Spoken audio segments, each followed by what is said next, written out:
ஒன்றை மட்டும் நீங்க புரிஞ்சுக்கணும், நாங்கள் ஜெயலலிதா அம்மையாரை போல எங்களுக்கு கண்ணுக்கெட்டிய தூரம் வரை எதிரிகள் தெரியவில்லை என்று எந்த காலத்திலும் சொல்லவில்லை. எதிரிகள் இருக்கிறார்கள், ஆனால் அந்த எதிரிகளுக்கு தைரியம் கிடையாது, தமிழனுக்காக குரல் கொடுக்கக்கூடிய தைரியம் கிடையாது என்றுதான் சொல்லிக் கொண்டிருக்கிறோமே தவிர எங்களுக்கு எதிரிகள் இல்லை என்று சொல்லவில்லை. அந்த எதிரிகளை வெல்லக்கூடிய ஆற்றல் எங்களுக்கு இருக்கின்றது. ஆனால் இதனுடைய நோக்கம் அவர்களையும் சென்று சந்தித்து தமிழ்நாட்டினுடைய நிலைமைகளை, நம்முடைய கீழடி ஆராய்ச்சி விவரத்தை அவர்களுக்கு எடுத்து சொல்லி, தமிழனுடைய நாகரிகம் என்பது தொன்மையான நாகரிகம், உலகத்திலேயே முதன்மையான நாகரிகம் தமிழனுடைய நாகரிகம், முதன்மையான மொழி தமிழ் மொழி, இவற்றையெல்லாம் தமிழனை உணரச் செய்கின்ற அந்த பணிதான் இந்த பணி. அதன் மூலமாக ஒவ்வொருவரையும் நம் பக்கம் இழுக்கக்கூடிய வாய்ப்பு நமக்கு உண்டு.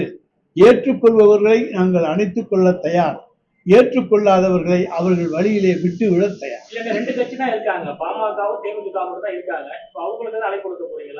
நாங்க அண்ணா திராவிட முன்னேற்ற கழகத்தையும் பார்க்க போகிறோம், பாஜகவையும் பார்க்க போகிறோம், பாமகவையும் பார்க்க போகிறோம், தேமுதிகவையும் பார்க்க போகிறோம், மற்ற கட்சிகளையும் பார்க்க போகின்றோம். எனவே எல்லோரையும் சந்தித்து எடுத்து சொல்ல போகிறோம். ஏற்றுக்கொள்பவர்களை நாங்கள் ஏற்றுக்கொள்ள தயார். இல்லை எங்களுக்கு இதற்கும் எங்களுக்கு சம்பந்தம் இல்லை, நாங்கள் ஒதுங்கிக் கொள்கிறோம் என்று சொல்கின்றவர்களை அவர்கள் விருப்பத்துக்கு விட்டுவிடுவோமே தவிர இது கட்டாயப்படுத்துகிற பணி அல்ல. கீழடி விவகாரம் என்பது ஆரம்ப கட்ட விவகாரம். தமிழனுடைய நாகரிகம் என்பதை உலகுக்கு உணர்த்தி இருக்கிற விவகாரம் கீழடி விவகாரம். அதை இன்றைக்கு இந்தியாவிற்கே முன்மாதிரியாக வெளிக்கொணர்ந்தவர் மாண்புமிகு தமிழ்நாடு முதலமைச்சர் அவர்கள். இன்றைக்கு நீங்கள் கீழடிக்கு சென்று பார்த்தீர்களே ஆனால் கீழடி நாகரிகத்தினுடைய தொன்மையை, அருமையை, பெருமையை உணர்ந்து கொள்ள முடியும். அதற்கு ஒரே காரணம் மாண்புமிகு தமிழ்நாடு முதலமைச்சர் அவர்கள். வேறு யாரும் அதற்கு உரிமை கொண்டாட முடியாது.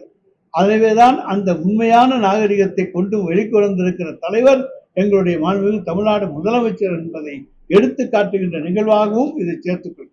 அரசியல் சார்ந்து நம்ம கூட்டணி கட்சியில் இல்லாதவங்க தவிர வேற யாரையும் அரசியல் சார்ந்து வாய்ப்பு இருக்கா சார்? பொதுமக்களை சந்திக்கின்றோம், அரசியல் சார்பு உள்ளவர்களை சந்திக்கின்றோம், அனைவரையும் சந்திக்கின்றோம். இவரை சந்திக்கவில்லை, அவரை சந்திக்கவில்லை என்று யாரையும் விட்டுவிடவில்லை. 100 பேர் ஒரு இடத்தில் இருக்கின்றார்கள் என்று சொன்னால் 100 பேரையும் சந்திக்க வேண்டும். அவர்களிடத்திலே எங்கள் கருத்துக்களை சொல்லுகின்ற உரிமை எங்களுக்கு உண்டு. ஏற்றுக்கொள்வதும் கொள்ளாததும் அவர்களுடைய உரிமை. அதிலே நாங்கள் தலையிடவில்லை. ஆனால் இதிலே நியாயம் இருக்கிறது, திராவிட முன்னேற்ற கழகத்தினுடைய பக்கம் நியாயம் இருக்கிறது, நீங்கள் எடுத்துச் சொல்வதிலே உண்மை இருக்கிறது என்று அந்த மக்கள் சொல்வார்களே ஆனால் அவர்களை நாங்கள் அணைத்துக் கொள்கிறோம், ஏற்றுக்கொள்கிறோம். மக்களையும் சொல்லிக்கிறீங்க. ஓரணிய தமிழ்நாடுங்கிறது திமுக உறுப்பினர்கள் சேர்க்கவா, திமுக சாதனைகளை சொல்லவும்? திமுகவினுடைய சாதனைகளை சொல்லவும், எங்களுடைய சாதனைகளை ஏற்றுக்கொண்டவர்களை உறுப்பினர்களாக சேர்க்கவும். டயா பூஸ்டர் சுகருடைய ரிமோட் கண்ட்ரோல் இனி உங்க கையில. அனைத்து மருந்து கடைகளிலும் கிடைக்கும். செய்திகளை உடனுக்குடன் தெரிந்து கொள்ள கீழ்கண்ட கேபிள் மற்றும் டிடிஎச் நெட்வொர்க்குகளில் எம்நாடு செய்தி தொலைக்காட்சியை காணுங்கள். பாதகம் செய்பவரை கண்டால் நாம் பயம் கொள்ளலாகாது பாப்பா. மோதி மிதித்து விடு பாப்பா, அவர் முகத்தில் உமிழ்ந்து விடு பாப்பா.